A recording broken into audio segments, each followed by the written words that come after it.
Hello everyone, welcome back to my YouTube channel. My name is Safa, and today I'm going to be doing the mid-year freakout tag. So this would be called a mid-year crisis tag, except I am not in my 30s, so it's just the mid-year freakout tag. So thank you so much to Leandra, the TBR0, for tagging me in this tag. Oh, by the way, if you're wondering why I'm looking down, it's because I have my notes and like the questions written here. So anyway, question 1. Best book that I have read so far in 2022. Let me pick it up for you.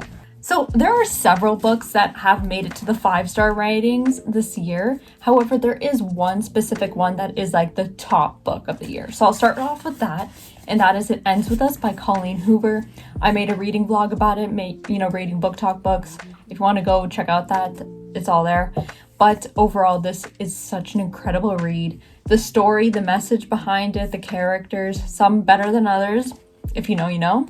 This is such an incredible read, but definitely check out the trigger warnings because there are some pretty profound things that go on in this book that are not suitable for everyone, but highly, highly, highly recommend. Another one I read this year was Sky in the Deep by Adrienne Young. This is an incredible YA fantasy story. So this is a 5-star for me. The essence of found family was so well done in this. The storytelling, the whole culture and influence with Norse mythology and all of that was just really, really well done. And then the last one I rated that was really profound to me was The Serpent's Curse by Lisa Maxwell, and this is book 3 of the Last Magician series. This for me was the best book of the series just because everything seemed to get so much better. There was so much more explanation going on about the world, character development. The magic system was making a lot more sense. Some romancy progressions, if you know what I mean. Everything just worked so much better in this book for me. Stay. Okay, second question. What is the best sequel that I have read in 2022? That would be The Gilded Cage by Lynette Noni. Honestly, I picked this book clearly on a whim because I saw some artwork of the two main characters on like someone's Instagram page, and I was like, I really want to pick this up. So I literally bought it based on artwork. And this was an amazing sequel story. I read the first book, The Prison Healer, back in 2021, like in summer, so last year.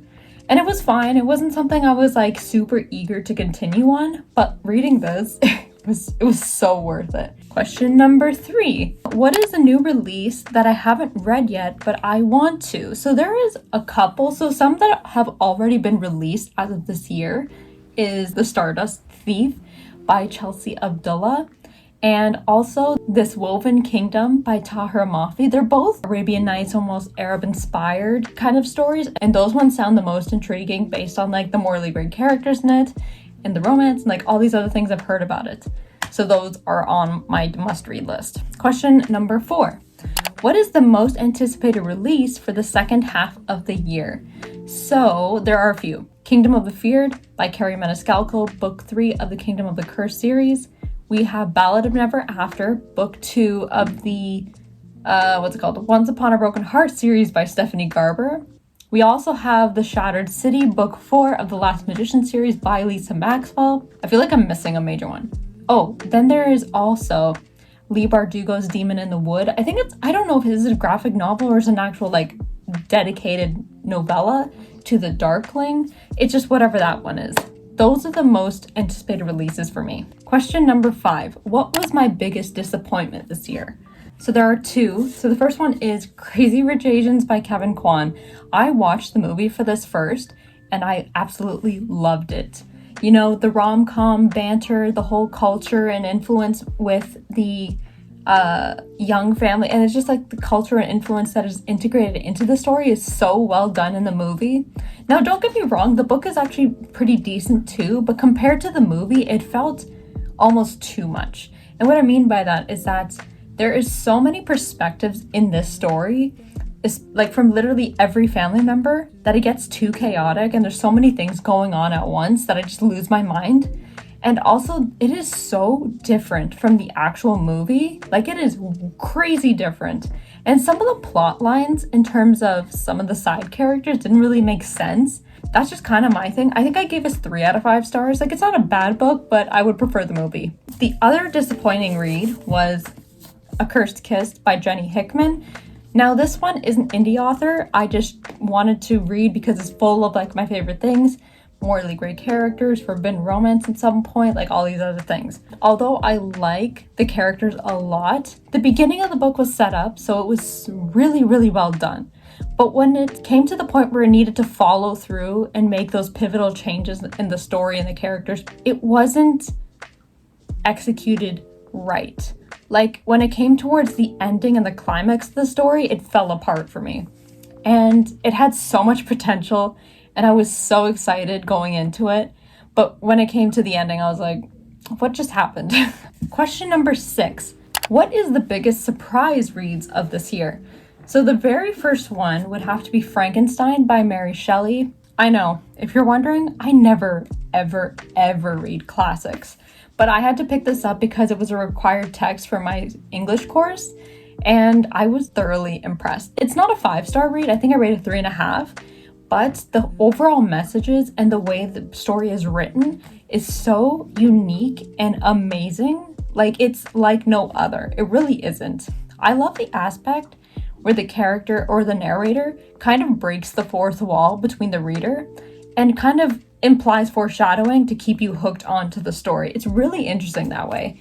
And the other literary devices that are readily used in this book really is captivating. It is such a great story, great messages, all these other things. Although I didn't really care much for the actual plot line of the story itself, the overall theatrics and the devices employed were really, really good. So question number 7.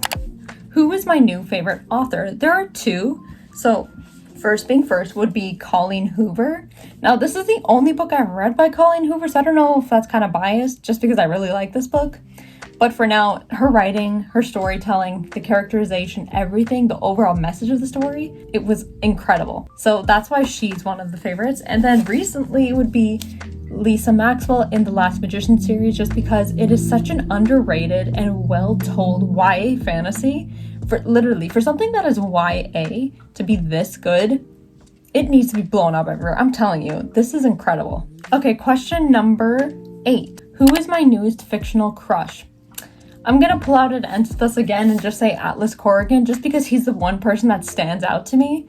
He's like such an amazing person and so wholesome and the most amazing soul that you would ever read about. Who is my newest favorite character? That's hard because there's a lot of good characters in the books I've read, but the one that kind of sticks out would be, again, The Last Magician, Hart Darrigan, and Estafilosic. There are a bunch of morally gray characters in this book. You would really, really like them. They're really great. They grow on you. They're funny. They banter. Everything. Esta, especially, she is incredible. Like, the things she does in this series is mind-blowing, but like in the best way possible. Okay, what is a book that made me cry? As sad as this book was, I should have cried, but I didn't. This one, The Blood Trader by Lynette Noni. This is book 3 of the Prison Healer series. This one made me cry. It is emotionally taxing to read this book. There is so much tension and angst that just is so hard to read at times, and like a lot of the times I needed to pause and just like process what was just said, because it hurt me as much as it did the characters. It really did. It was such a well done conclusion to the Prison Healer series. It is definitely one of the most underrated YA fantasies I've ever read, especially for a YA fantasy book to be written this well. It is incredible. Okay, question number 11. What is one book that made me happy?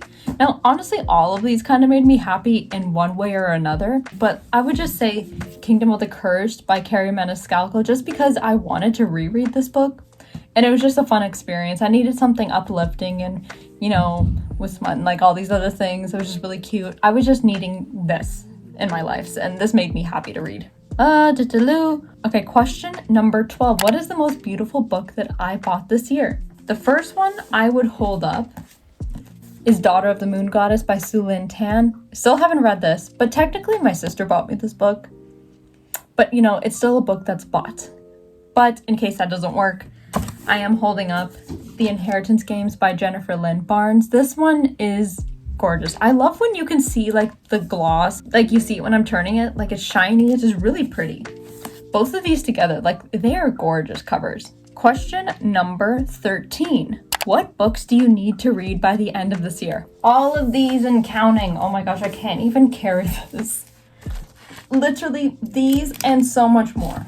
So let's just start off from the top. So we have first Throne of Glass and this entire series by Sarah J. Maas herself. Then we have Shatter Me by Tahira Mafi, the entire series as well as, hold on, if I can hold it up, the entire Shadowhunters Chronicles by Cassandra Clare. I'm up to City of Glass right now, so everything beyond that, including the rest of the Mortal Instruments, the Dark Artifices, the Infernal Devices, and the Last Hour series. I don't really care much for the novellas, but like the main series themselves. So that's kind of it for my mid-year freakout tag. I'm going to be tagging some other of my fellow booktubers down below, so feel free to check them out. I'll see you in my next video. Hopefully I'll finish City of Glass by then.